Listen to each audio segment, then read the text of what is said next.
capítulo 12, versículos de 1 al 2. Hemos titulado en esta tarde el sermón Cristianismo sin perder el foco. Creo que esto es algo que nosotros debemos meditar. Realmente le quería llamar cristianismo enfocado, pero no quería como si fuera una película, porque no lo es. Por eso le puse cristianismo sin perder el foco. Cuando nosotros leímos la palabra, el pasaje que usamos de Romanos capítulo 12, de Romanos capítulo 12, Hebreos capítulo 12, de Hebreos capítulo 12, ese pasaje comienza con una frase que es importante que nosotros la tengamos en mente. Es una frase que a lo largo de los años yo se la he recomendado mucho a las personas. Como pastor, yo siempre tengo el concepto de que el mejor consejo es Dios y el mejor consejo es la palabra. Así que cuando yo voy a dar un consejo, trato siempre de que sea lo más bíblico posible. Siempre trato de usar la Biblia para la consejería, para poder transmitirle a alguien una palabra que lo pueda ayudar. Ahora, la consejería no es otra cosa que reenfocarnos en lo que Dios ha dicho. En la consejería no se inventan cosas nuevas. En la consejería no descubrimos nada nuevo. En la consejería solo nos animamos y alentamos los unos a los otros para reenfocarnos en lo que ya Dios ha dicho en su palabra.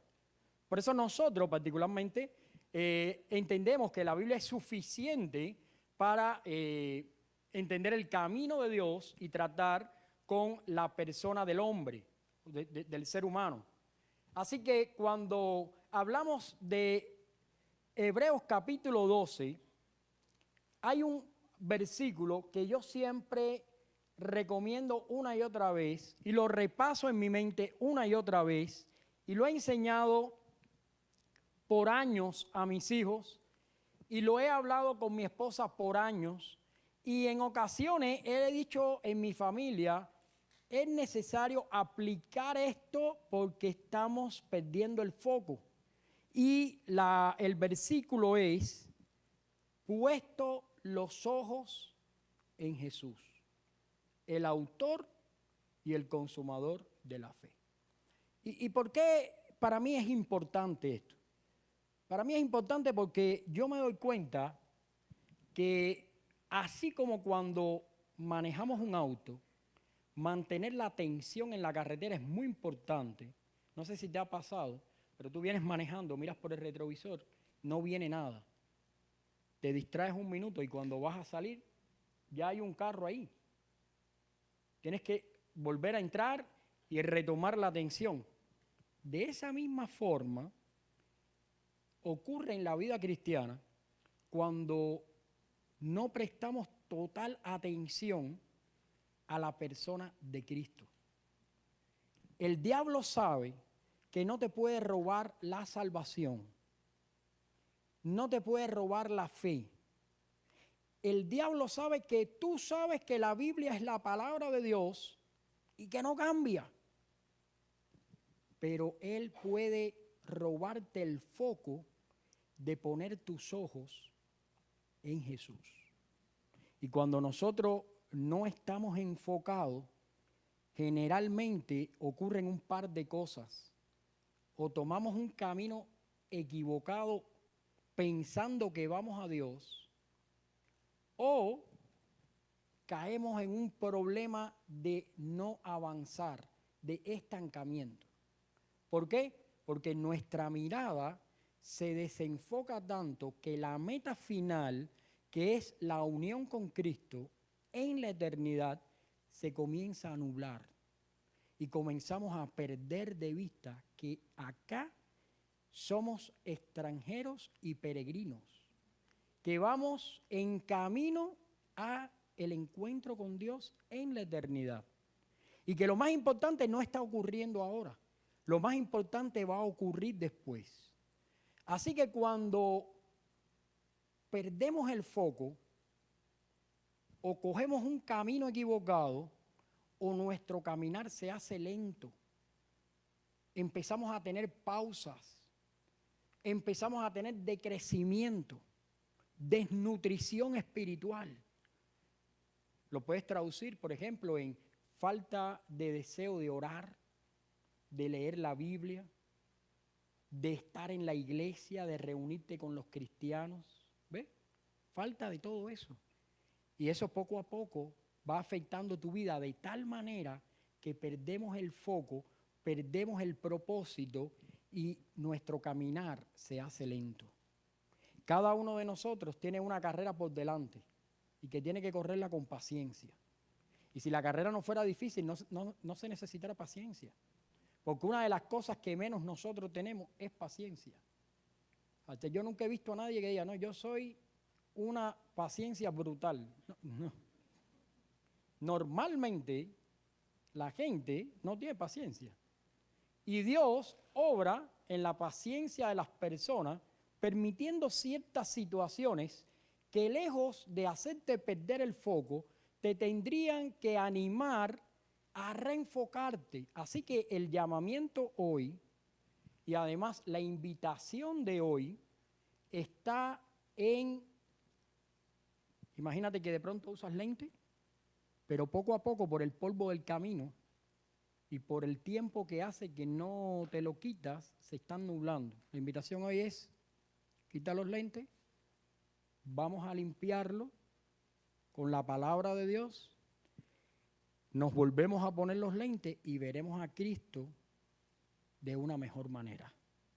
Así que tengo yo que compartirles a ustedes un poquito de la enseñanza que en esta tarde me gustaría compartirles. ¿Por qué una enseñanza? Como saben, pero para las visitas. Cada semana nosotros compartimos una enseñanza, porque nosotros queremos que si usted se va al lugar y alguien habla con usted, ¿fuiste a la iglesia? ¿Qué aprendiste? Nosotros en la iglesia venimos a construir, a aprender. Nosotros no venimos a entretener ni a perder el tiempo. Hay otros lugares aquí en Las Vegas donde uno puede perder el tiempo. Por ejemplo, mira, esta semana hubo tiroteo ahí en el Circus Circus. Usted va para allá, se divierte porque está corriendo, suenan las balas, se esconde una película. Vaya, una idea, ¿ves? Pero acá no venimos a entretenernos, acá venimos a construir sobre nuestras vidas, a que el Espíritu Santo trabaje, redarguya, transforme nuestras vidas de tal manera que cada semana usted aprenda algo más de cómo agradar a Dios y ver más clara la meta a la cual Dios lo ha llamado a llegar. Porque esa es la verdad. La carrera, yo no estaba al principio de la carrera. Al principio de la carrera, ¿quién está es Cristo? Porque fue el que lo cambió y lo transformó y lo hizo cristiano. O por lo menos fue el que lo trajo hoy a este lugar. Ese es Cristo.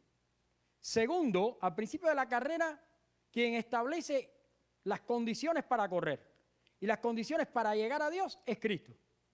Así que no te basta con conocer al pastor y conocer la iglesia. Tú necesitas correr la carrera con paciencia y entender las reglas de esa carrera y avanzar y caminar hacia la meta. Por eso la enseñanza en esta tarde es que Cristo es el foco de nuestra mirada.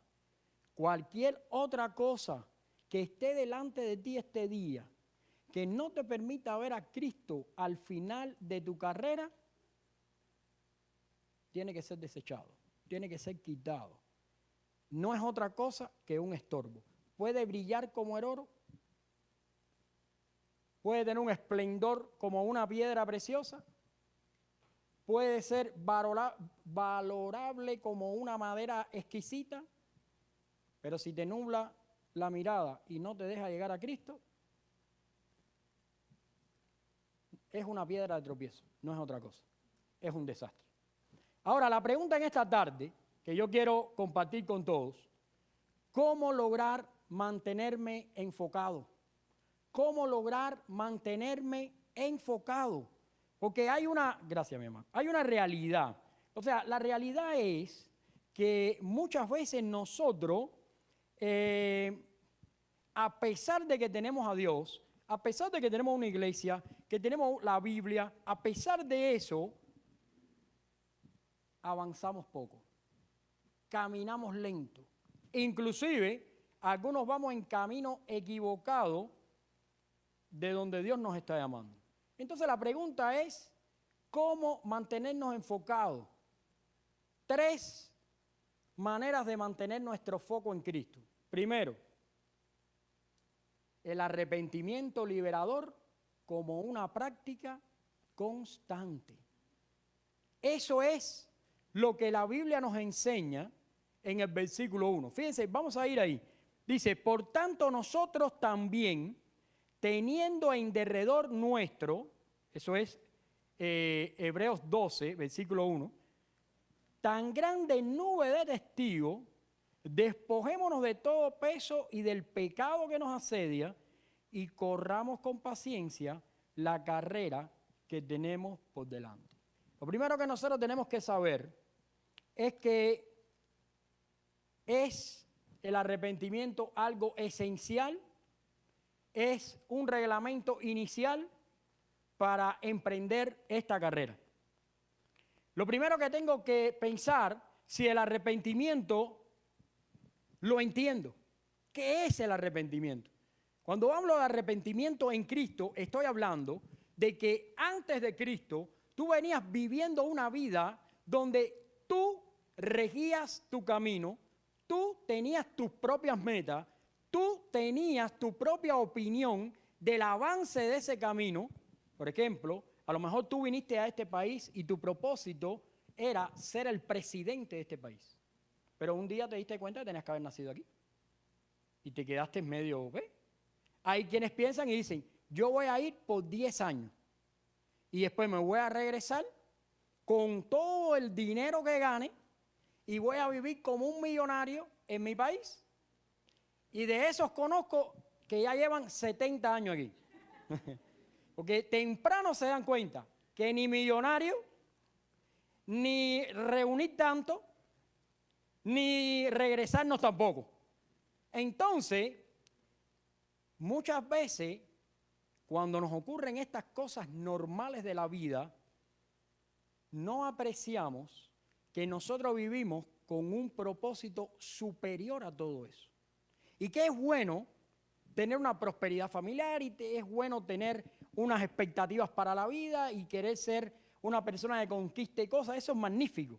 Pero hay una meta por encima, hay algo mejor a lo cual Dios nos está llamando y solo podemos llegar ahí a través del arrepentimiento. Por lo cual, esa vida que yo he vivido por años, arrepentimiento significa que de pronto Dios me confronta y me dice, por este camino no vas a llegar a mí, no vas a venir al Padre.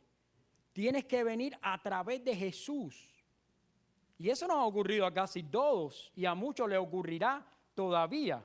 Gente que hemos vivido la vida de una forma desinformada y de pronto un día Dios nos salió al camino y nos dijo, necesitas a Cristo, necesitas al Señor.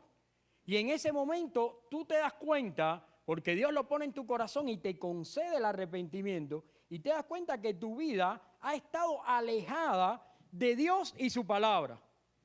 Y que de pronto tu vida, más que ser una vida donde le has dado la gloria a Dios, es todo lo contrario. Te has convertido en alguien que ignoraba a Dios, que desconocía a Dios, que iba en contra de lo que Dios había hecho, y de pronto tú sientes que eso tiene que cambiar. Y el Espíritu empieza a trabajar en tu vida y viene el arrepentimiento. Sin duda, el arrepentimiento tiene que ser algo real. Significa totalmente cambios. Iba en una dirección y ahora voy en otra. El gran problema es que muchas veces estamos frente a la meta. Estamos en el camino.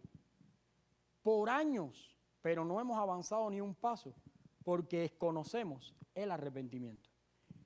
Y empezamos a practicar algo que es un poco raro, que se llama el remordimiento y no el arrepentimiento.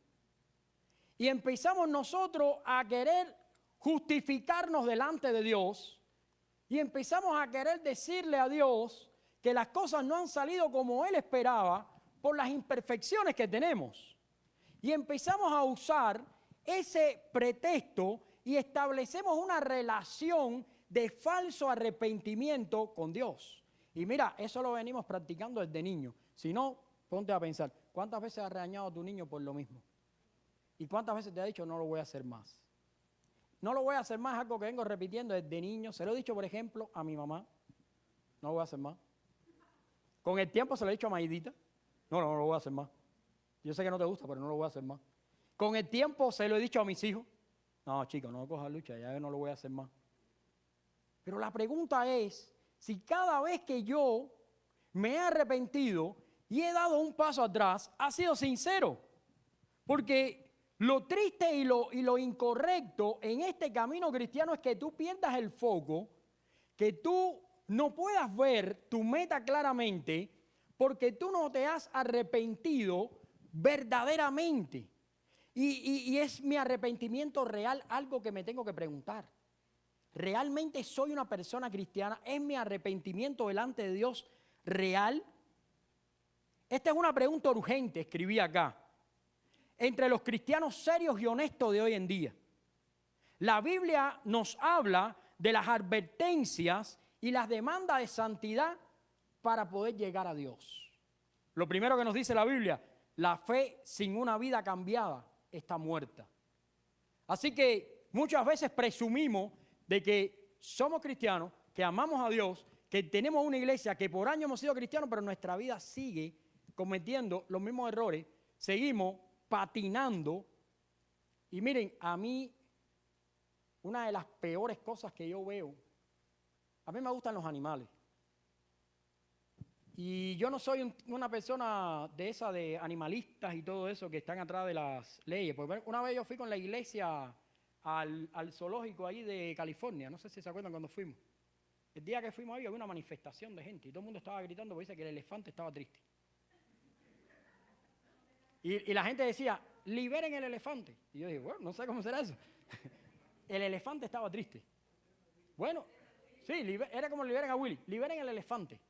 Y entonces, aquí los hermanos son testigos, y la gente con cartel afuera, liberen los elefantes. Y la elefante, no sé ni cómo se llamaba, Tita creo que se llamaba, estaba adentro. Ella está triste.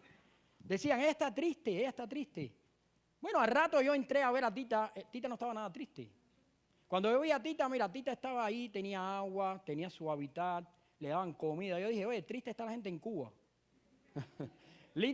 Triste hay mucha gente en Latinoamérica. O sea, aquí los elefantes tienen comida, ¿cuál es el problema? Bueno, una ignorancia probablemente mía, seguramente. Pero una de las peores cosas que yo creo que se hace con un animalito es cuando tú coges un hámster y lo pones en una jaulita y encima le pones un aparatico que da vuelta. Entonces el hámster, pobrecito, él se pone ahí y tú lo ves y ahí está por y se baja y se esconde. ¿Ves? Haciendo cardio. Y después y eso se parece mucho a la vida de mucha gente que yo conozco. Por años está dando pasos en el mismo lugar. No hay avance. No se transforma el entorno. No hay un cambio de nada. En hámster ha dado miles de pasos en ese jueguito, pero su entorno sigue siendo igual. Continúa bajo la misma reja, obteniendo la misma alimentación con su falta de libertad. Y yo, cuando eso lo comparo con mucha gente que se acerca a Cristo, me doy cuenta que por años caminan y caminan y caminan en el mismo lugar y no avanzan en su vida cristiana. Y yo me pregunto, ¿cómo es esto posible? Bueno, porque no han entendido que el verdadero arrepentimiento produce cambios. Y somos una iglesia que aboga por los cambios y las transformaciones del Espíritu de Dios en los corazones. Así que hay dos peligros que les quiero compartir en esta tarde cuando el arrepentimiento es falso. O dos maneras de ver el pecado, diría yo. Miren, hay una forma de ver el pecado y es verlo como algo terrible, pero por niveles. Entonces tú dices, bueno, sí, el pecado verdaderamente es malo, el pecado desagrada a Dios, pero hay niveles, ¿ven? No es lo mismo Esteban, por ejemplo, ¿no? Que hace sus pecados, yo hago otro, ¿Ve? O pongamos el ejemplo de la Biblia, ¿no? Como uno que llegó y dijo, yo no soy como los otros hombres. ¿Ve? No, yo no soy como aquellos que no dan diezmo, que no hacen esto, que no hacen lo otro. Yo sí estoy al día con los diezmos y con las devociones y todo. ¿Te acuerdas del fariseo? Pero había otro que decía, pobre de mí, yo soy pecador, y no podía levantar ni la vista. ¿Ve? Hay gente que piensa que el pecado es por niveles, y la culpa es religiosa netamente, porque nuestras raíces muchas veces son católicos romanas. Y en los católicos romanos, ellos enseñaron al pueblo por años que los pecados se clasifican en diversos pecados, pecados de muerte, pecados veniales, y así le dan una clasificación. Y eso es peligroso, porque muchas veces decimos, bueno, yo soy pecador, pero no tanto. Pero lo que no te das cuenta es que cualquier cosa que desagrade a Dios es pecado. Porque al fin del día, si podemos definir el pecado, tendríamos que decir que pecado es la conducta natural del hombre. El hombre naturalmente vive, nace y se desarrolla enemistado con Dios hasta que Cristo lo rescata, y que además pecado es cualquier cosa que hacemos que contradice su palabra, ya sea de pensamiento, ya sea de omisión, algo que puedo hacer bueno pero no lo hago, o ya sea de comisión, algo que hago deliberadamente malo. Entonces, muchas veces entendemos que el pecado tiene niveles y empezamos a compararnos y a decir, no, el pastor es más malo que yo.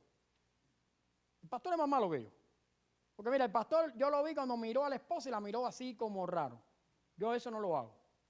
Pero no nos damos cuenta que delante de Dios cualquier pecado nos descalifica en esa carrera que llevamos y nos nubla el foco. El segundo peligro es negociar con el pecado y empezar a entender o a pensar que como al final del día nosotros estamos en la carne, somos personas humanas, ¿qué pudimos hacer con el pecado? Si al final el pecado se reproduce en nosotros, entonces uno asesina al otro, pero el asesinado le dice al asesino, no, pero te comprendo, porque tú estás en la carne, te comprendo, porque ¿qué podemos esperar de una persona que está en la carne? Es normal. Eso tampoco nos deja avanzar.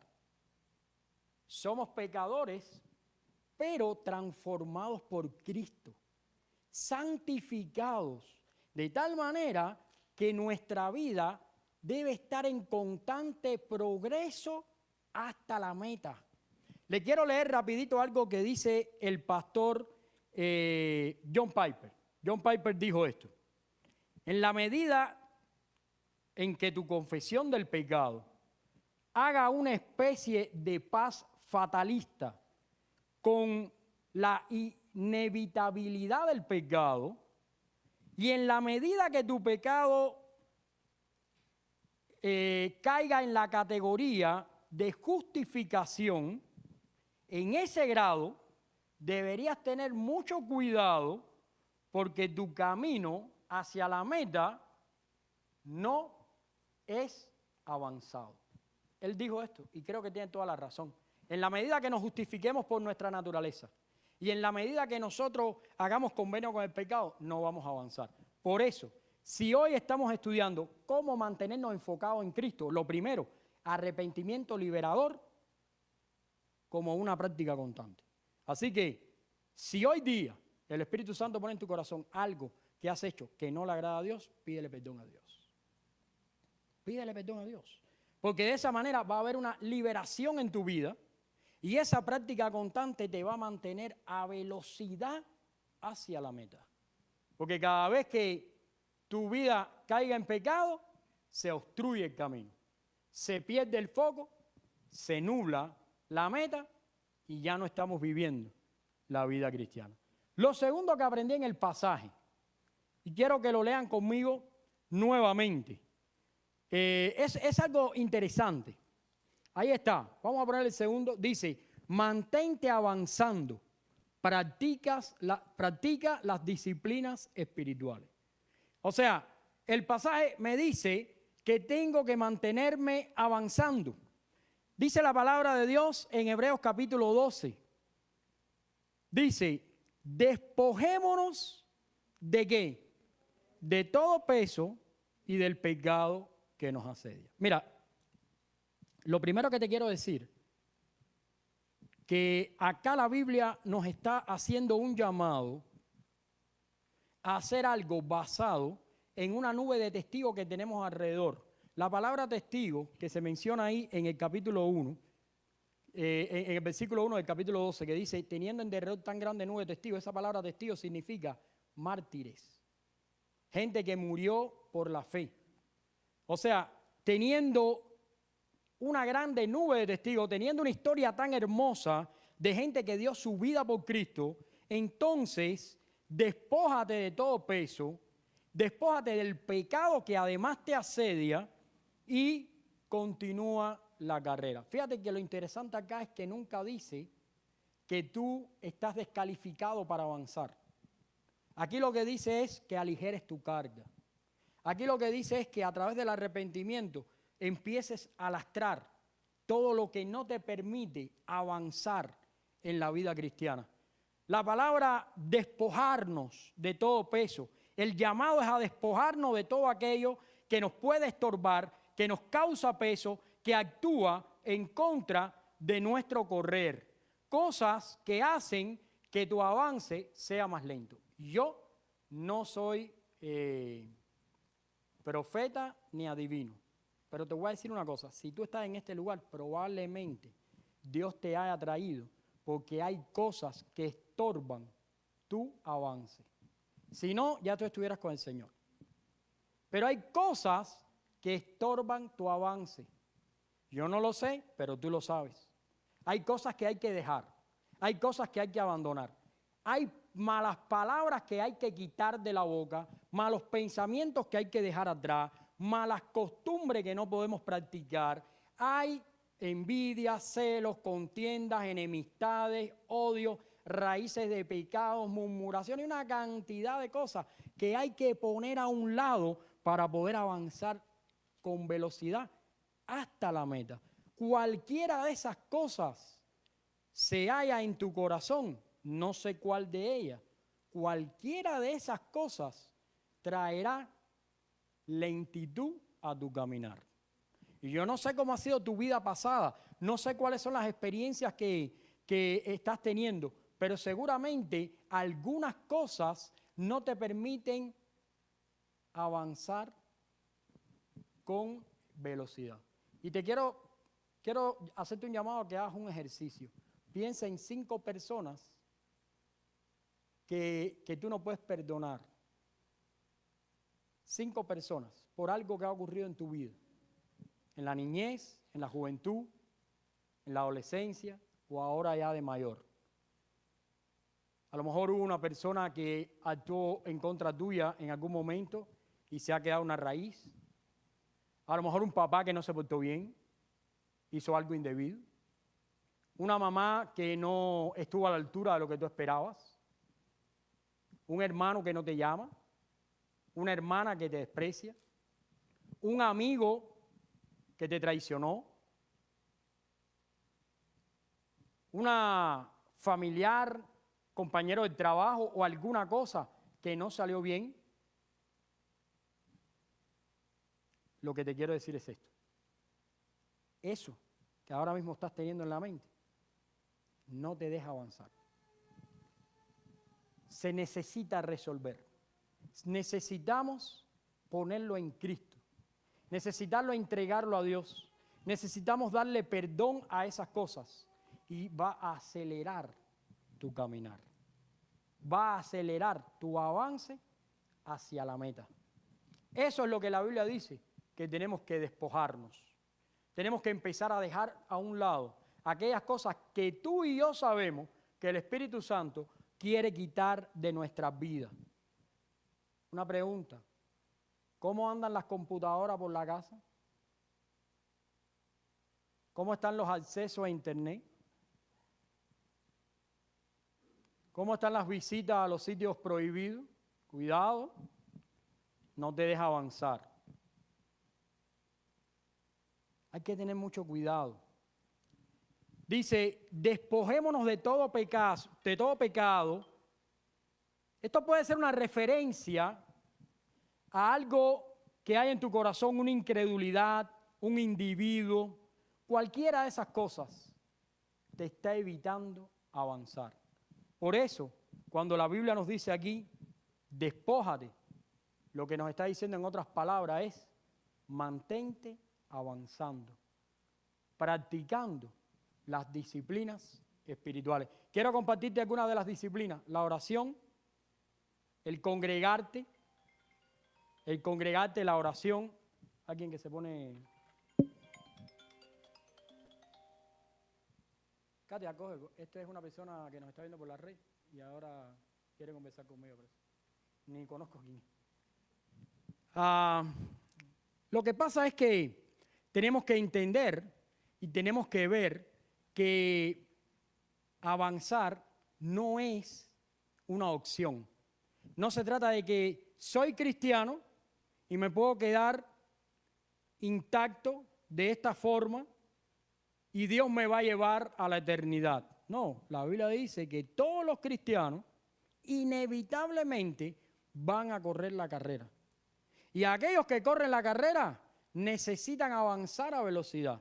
Y de la manera que lo vamos a hacer es despojándonos de todas esas cosas que no le harán a Dios. Y para eso, la oración, el ayuno, la confesión de pecado. ¿Cuándo fue la última vez que cogiste a un hermano de la iglesia y le dijiste, tú me caías mal, pero te pido perdón? ¿Ya no le dices eso? ¿Cuándo fue la última vez que dijiste, en vez de pensar mal de este, voy a pensar bien? Tú sabes que yo hago esos ejercicios continuamente. Yo, por naturaleza, sé que los hombres piensan mal de otros. Entonces mi ejercicio contra naturaleza es tratar de pensar bien. Y decir, no, pero algo bueno, esto ocurrió por algo bueno. No, pero dijo esto por algo bueno. O hizo aquello por algo bueno. ¿Cuándo fue la última vez que te atreviste a reconciliarte con alguien? Muchas veces cuando tenemos una confrontación esperamos que la vida lo resuelva. Eso no lo resuelve la vida. La confrontación es la vida. Es la salud de nuestra existencia. Por eso la Biblia nos dio Mateo 18. ¿Para qué? Para que conversemos primeramente con una persona. No hubo solución, busca otra, conversa. No hubo solución, tráelo a la iglesia. Pero la idea es siempre la confrontación para la reconciliación, porque al final del día la confrontación es lo que nos lleva a nosotros a Cristo. Lo que nos lleva a la salvación es que Cristo nos confronta con nuestro pecado. Así que mantente avanzando, no dejes que nadie te estorbe, no dejes que nadie te pare, no dejes que ninguna cosa te atrase. Continúa tu camino, continúa tu meta. Despójate de todas aquellas cosas que no te dejan avanzar. Y por último, tu máxima atención tiene que estar ¿en quién? En Cristo. Vamos a ir al versículo ahí también, vamos a leerlo. Dice, por tanto, nosotros también teniendo en derredor tan grande nube de testigos, despojémonos de todo peso, del pecado que nos asedia, corramos con paciencia la carrera que tenemos por delante, y ahí viene la palabra, dice, puesto los ojos, ¿en quién? En Jesús. Bueno, tú sabes que estaba viendo este pasaje en el idioma original, y es interesante, porque dice, mirando fijamente a Jesús. Es como debería traducirse. Porque la idea para nosotros en el español, puesto los ojos en Jesús, es que tú le das una miradita. O como yo le digo a Maita, te tengo echado el ojo. ¿No? Estoy puesto para ti. No es la idea. La idea es mirar fijamente a Jesús. Ahora, ¿cuándo fue la última vez que miraste a Jesús fijamente? Yo me he encontrado a través de 25 años trabajando en una iglesia que la gente, más del 75% de los cristianos, ponen la vista en todo menos en Jesús. Por eso, con los cristianos tengo menos conversación teológicas. Si los cristianos pusieran su vista en Jesús, nosotros tuviéramos más conversaciones teológicas y menos conversaciones de moralidad y de testimonio. Si nosotros pusiéramos la vista en Jesús, tuviéramos más entendimiento de la obra de Cristo y además estuviéramos más constreñidos, más quebrados, más rotos y sensibles a la obediencia de la palabra de Dios. Pero generalmente los ojos no están en Cristo. ¿Sabe cómo lo resuelve la Iglesia Católica Romana? Te planta aquí un crucifijo y te pone un muñeco ahí crucificado, además un delgadito todo maltratado. Y te dice, tienes que mirar a la cruz. Bueno, la intención no es mala, pero el recurso no sirve, porque es idolatría. Pero la intención es recabar la idea de que hay que mirar a Jesús. Mira, algunas cosas que te pueden beneficiar a la hora de entender el pasaje es ver los verbos. Mira lo que dice ahí, puestos. Claro, la idea es descansar. La idea es, tú tienes los ojos descansando, puestos, los ojos en Jesús. No hay otra forma de poder avanzar. No hay que mirar a ningún otro lugar. Mirando fijamente, atento a lo que Jesús está haciendo. ¿Dónde puedes mirar a Jesús? ¿En dónde? En la Biblia. En la Biblia. Ahora, pregúntate rapidito, en esta última semana, ¿cuántas horas de lectura bíblica tuviste? ¿Cuántas veces abriste la Biblia en la semana? ¿Cuántas veces te has leído la Biblia? ¿Cuántas veces te has leído las epístolas de la palabra de Dios, los evangelios? ¿Cuántas veces? ¿En qué estás aprovechando el tiempo? Puesto los ojos en Jesús, el autor y el consumador de la fe. Beneficios de poner nuestros ojos en Jesús. El primer beneficio, cuando nosotros ponemos nuestros ojos en Jesús, vemos a alguien que es un ejemplo supremo al que podamos seguir. Es un ejemplo de obediencia, de consagración, de predicación de la palabra, de oración, de paciencia y de perdón. Todo lo que nosotros necesitamos. Ahora, si tú en vez de poner los ojos en Jesús, lo pones en un buen amigo, en un líder de la iglesia, en una persona de confianza, te quiero dar una mala noticia. Te vas a quedar ciego. ¿Por qué? Porque todos los hombres pecan, fallan, se equivocan. Los ojos siempre tienen que estar en Cristo. Cuando tú miras a Cristo, encuentras a alguien que es tu mejor ejemplo a seguir. Tu mejor ejemplo a seguir. Segundo, cuando miras a Jesús, encuentras ánimo y exhortación en las dificultades. Por ejemplo, Jesús te anima en momentos difíciles, te anima a perseverar en la fe, te anima a esperar en Él, te anima a servirle. Lo puedes encontrar en Juan capítulo 1. Cuando tú miras a Jesús, encuentras a alguien que te da ánimo, no que te quite el ánimo. Porque si me miras a mí, probablemente te quite el ánimo. Porque todo depende de cómo llegue un día. Si llega un día enojado, planto un sermón aquí que es una barbaridad. Y tú dices, no me gusta, me voy de aquí. Pero si miras a Jesús, tu vida va a estar siempre en crecimiento. Tu vida va a estar siempre en salud. Tu vida va a ser saludable. Y tu avance en la carrera va a ser completo. Acaba de quitarle la vista a la gente y ponerla en Jesús. Es el que va a darte salud, el que va a darte avance, el que te va a beneficiar. Y por último, si pones los ojos en Jesús, vas a encontrar salvación a tu alma. Porque por medio de Cristo somos salvos.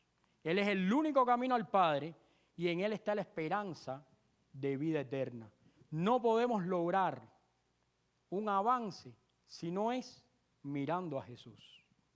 Así que en esta tarde lo que hemos hablado es de que nuestra meta, el foco de nuestra meta es Cristo Jesús.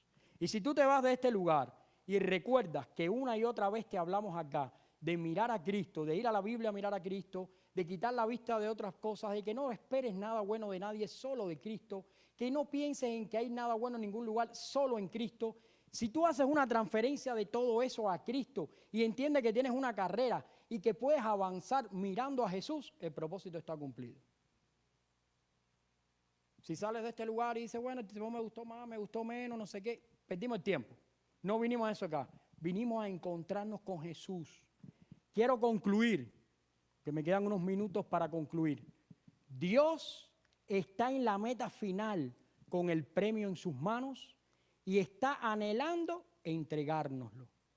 Por eso nos ha dado su Espíritu para guiarnos y conducirnos hasta el final. También envió a su Hijo a morir por nosotros para que pudiéramos terminar nuestra carrera. Jesús es un ejemplo a seguir. El Padre ha invertido mucho en usted. Su gran deseo es verle alcanzar la meta y recibir el premio. Que sea esta su motivación cuando esté sintiendo que no puede más y esté tentado a rendirse. Cada vez que usted esté tentado a rendirse, cada vez que usted esté desanimado, recuerde esto. Yo le he recordado, y voy a terminar como empecé, yo le he recordado por años a mis hijos, a mi esposa, a mi familia, a mí mismo. Y eso me ha mantenido en la carrera por muchos años. Puesto los ojos ¿en quién? En Jesús. Así que en esta tarde yo creo que aquí lo más importante es recordar que Cristo es el foco de nuestra carrera. Vamos a orar y vamos a pedirle a Dios que podamos recuperar nuestra mirada y ponerla en el lugar que Él quiere. Y que a partir de mañana nuestras conversaciones sean más teológicas, más profundas, seamos más obedientes, avancemos más crecimiento, mejor ministración, porque estamos caminando hacia Jesús. Oremos al Señor. Padre, gracias te damos porque tú eres bueno y para siempre es tu misericordia. Te ruego que nos bendigas en esta hora. Ayúdanos a vivir para tu gloria. Gracias por tu palabra. Gracias porque tú eres el todo en todos. Porque nuestras vidas dependen de ti. Porque Cristo, tú eres el centro de nuestras vidas y nuestra salvación. Ayúdanos a mirar a ti y ser fortalecidos. En el nombre de Jesús, amén.